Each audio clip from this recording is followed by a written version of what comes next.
یہ ہے کہ ہم اس پروگرام میں عمران خان کا انٹرویو دکھائیں گے جو کہ ہم نے ان کے امریکہ جانے سے پہلے ریکارڈ کیا تھا، اور وہ ایسا انٹرویو ہے کہ جس میں ہم نے نہ ان سے کرکٹ کے بارے میں پوچھا تھا، نہ یہ پوچھا تھا کہ ان کی شادی کب ہو رہی ہے. ایسے موضوع پہ بات کی تھی جو ان کے لیے بہت امپورٹنٹ ہیں، اور ہم چاہتے ہیں کہ آپ لوگ سب وہ انٹرویو دیکھیں، اور ہمیں امید ہے کہ آپ لوگوں کو انٹرویو پسند آئے گا. دوستوں، آج ہم لے کر آئے ہیں ایک بہت ہی دلربھ انٹرویو جہاں پاکستان کے دو بڑے نام، ایک طرف عمران خان اور دوسری طرف نازیہ حسن ایک ہی فریم میں نظر آتے ہیں. یہ انٹرویو 1980 کے دشک کا ہے جب عمران خان نے اپنی مشہور کتاب انڈس جرنی لکھی تھی اور نازیہ حسن نے ان سے اس سفر اور ان کی سوچ کے بارے میں دلچسپ سوال کیے تھے. ہم نے اس ویڈیو کو صرف پرانے آرکائیو سے نہیں لیا بلکہ اسے نئے وائس اوور اور ڈاکیومنٹری سٹائل میں پیش کیا ہے تاکہ آپ کو کیول درشیہ نہیں بلکہ کہانی کی گہرائی بھی محسوس ہو سکے. پچھلی دو کتابیں جو آپ نے لکھی تھیں وہ تو زیادہ تر کرکٹ کے بارے میں تھیں، لیکن اب جو کتاب آپ لکھ رہے ہیں اس کا تو ایک کوئی الگ ہی موضوع ہے. تو آپ ہمیں بتائیں گے کہ کس پہ لکھ رہے ہیں کتاب؟ یہ کتاب انڈس کے اوپر ہے، اور اس کو لکھنے کا میں نے اس لیے سوچا کیونکہ میں نے ایک چیز ریئلائز کی کہ پاکستان کے باہر اور پاکستان میں بھی لوگوں کو اس چیز کا آئیڈیا ہی نہیں کہ پاکستان کی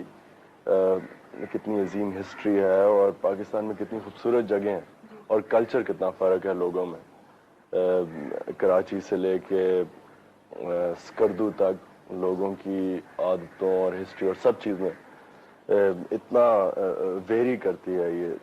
تو میں نے سوچا تھا کہ یہ اس طرح کی کتاب بہت انٹرسٹنگ رہے گی اور پاکستان کو پاکستان سے باہر پروموٹ بھی کرے گی. اچھا، اس سے پہلے کہ ہم کچھ اور باتیں کریں، میں چاہ رہی ہوں کہ آپ کو ہم مبارکباد پیش کریں اپنی طرف سے بھی اور ہمارے ناظرین کی طرف سے بھی، کیونکہ آپ پہلے پاکستانی ہیں جن کو یونیسیف نے اسپیشل ایمبیسڈر اپوائنٹ کیا ہے، اور سب سے بڑی بات یہ تو یہ ہے کہ آپ پہلے ایشین ہیں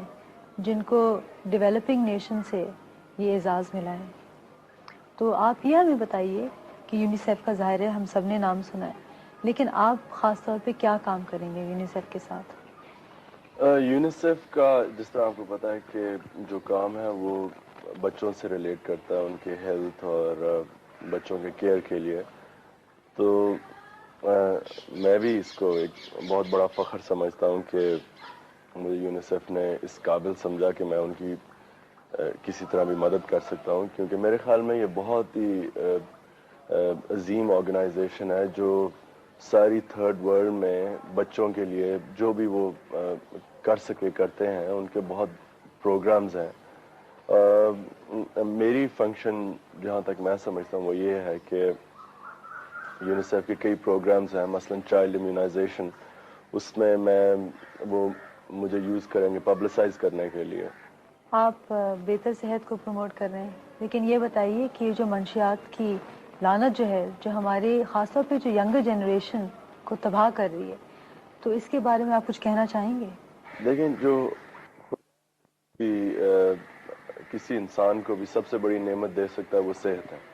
اور مجھے اس چیز کی نہیں سمجھ آتی کہ جب لوگوں کو پتہ ہے کہ منشیات سے صحت کے اوپر کتنا نقصان ہو سکتا ہے اور صرف ایک انسان کی نہیں بلکہ پورے خاندان تباہ ہو جاتے ہیں، تو مجھے اس چیز کی نہیں سمجھ آتی کہ پھر بھی خاص طور پہ نوجوان لوگ اس چیز کے اوپر کیوں جاتے ہیں. اور میں صرف ایک ہی ایکسپلینیشن ہے اس کا، اور وہ یہ ہے کہ لوگوں کے پاس ٹائم بہت ہے جو ان کو سمجھ نہیں آتی کیا کریں، یا بورڈم فیکٹر بہت زیادہ ہے. عمران خان، آپ ریٹائر کب ہوں گے؟ اگر میرے خیال میں کہ میں وہ اسٹینڈرڈ مینٹین کر سکتا ہوں جو میں نے اپنے لیے رکھی ہوئی ہیں تو تب میں کھیل لوں گا، اور اگر میرا خیال کہ میں نہیں رکھ سکتا تو میں پھر ریٹائر تو نہیں ہوں گا لیکن اویلیبل نہیں ہوں گا. عمران صاحب، آپ ہمارے پروگرام میں آئے، آپ کا بہت شکریہ. یہ بات چیت صرف ایک انٹرویو نہیں تھی،